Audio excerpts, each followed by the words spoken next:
شروع اللہ کا نام لے کر جو بڑا مہربان نہایت رحم والا ہے۔ آسمان کی قسم جس میں برج ہیں، اور اس دن کی جس کا وعدہ ہے، اور حاضر ہونے والے کی اور اس کی جس کے پاس حاضر ہوتے ہیں، کہ خندقوں والے ہلاک کر دیے گئے، یعنی آگ کی خندقیں جس میں ایندھن جھونک رکھا تھا،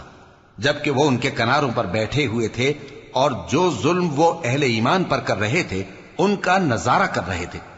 اور ان کو مومنوں کی یہی بات بری لگتی تھی کہ وہ اللہ پر ایمان لائے تھے، جو غالب ہے، سب خوبیوں والا ہے، جس کی آسمانوں اور زمین میں بادشاہی ہے،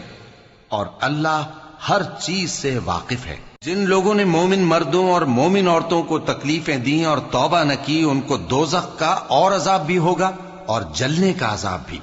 اور جو لوگ ایمان لائے اور نیک کام کرتے رہے ان کے لیے باغات ہیں جن کے نیچے نہریں بہ رہی ہیں، یہی بڑی کامیابی ہے۔ بے شک تمہارے پروردگار کی پکڑ بہت سخت ہے، وہی پہلی دفعہ پیدا کرتا ہے اور وہی دوبارہ زندہ کرے گا، اور وہ بخشنے والا ہے،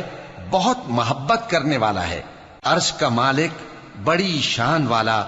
جو چاہتا ہے سو کر ڈالتا ہے۔ بھلا تم کو لشکروں کا حال معلوم ہوا ہے، یعنی فرعون اور سمود کا؟ اصل بات یہ ہے کہ کافر مستقل جھٹلانے میں لگے ہیں، جبکہ اللہ بھی ان کو ہر طرف سے گھیرے ہوئے ہے۔ یہ کوئی معمولی کلام نہیں،